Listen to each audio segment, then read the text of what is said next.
Bonjour, ici Louise Arcan, coach et conseillère en développement professionnel. Aujourd'hui, dans le cadre de ma capsule, je viens vous partager 4 moyens afin de devenir plus efficace avec la gestion de vos courriels. On sait que la gestion des courriels est souvent la bête noire des professionnels. Alors, comment faire en sorte d'être plus efficace avec cette gestion-là? Alors, le moyen numéro 1 est tout simple.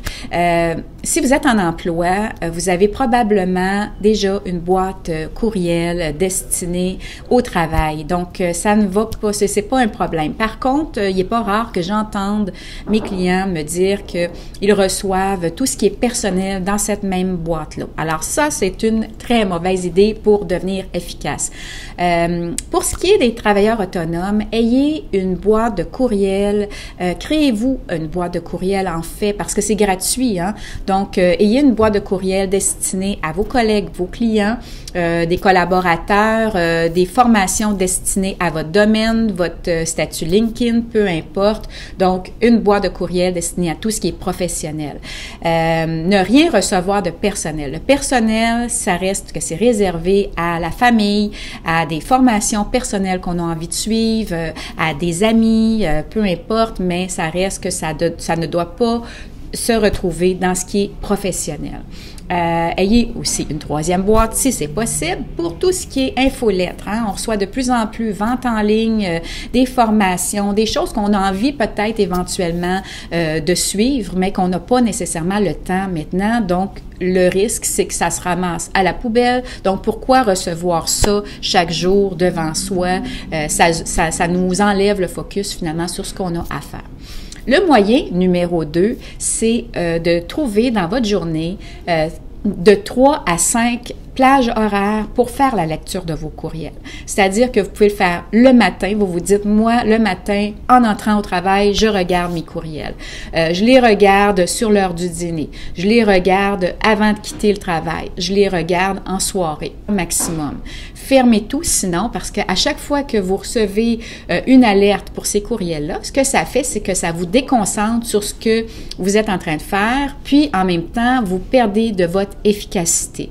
Donc, ça, c'est un moyen qui est quand même important à vraiment une habitude à changer finalement dans votre vie professionnelle, dans votre horaire de la journée.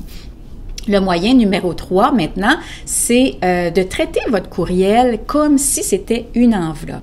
C'est-à-dire que quand on reçoit une enveloppe, qu'est-ce qu'on fait? On regarde, bon, OK, est-ce que c'est personnel? Est-ce que c'est professionnel?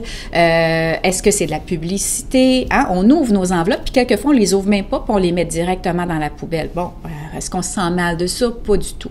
Donc, gérez vos courriels de la même façon. Priorité.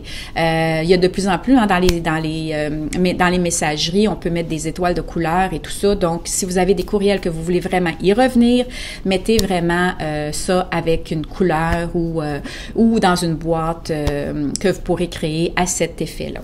Le moyen numéro 4 maintenant, c'est de faire un ménage. S'il vous plaît, au moins 2 fois par année. Jetez tout ce qui est pollu depuis 6 mois. Vous y reviendrez probablement pas. S'il y avait des documents épinglés à ça, archivez-les à l'extérieur de votre boîte de courriel. Ce que ça va faire, c'est que ça va être beaucoup plus léger. Puis, en même temps, vous allez pouvoir arriver plus rapidement à lire vraiment l'essentiel de vos courriels. Alors voilà, c'était mes 4 moyens tout simples aujourd'hui au sujet de la gestion des courriels. Alors, je souhaite que cette capsule-là vous soit utile. Alors, je vous rappelle, mon nom est Louise Arcan. Je suis coach et conseillère en développement professionnel et ma mission est toujours de vous accompagner à avoir une vie professionnelle plus riche de sens. Alors, merci beaucoup d'être encore là. Puis, à très bientôt pour une prochaine capsule. Au revoir.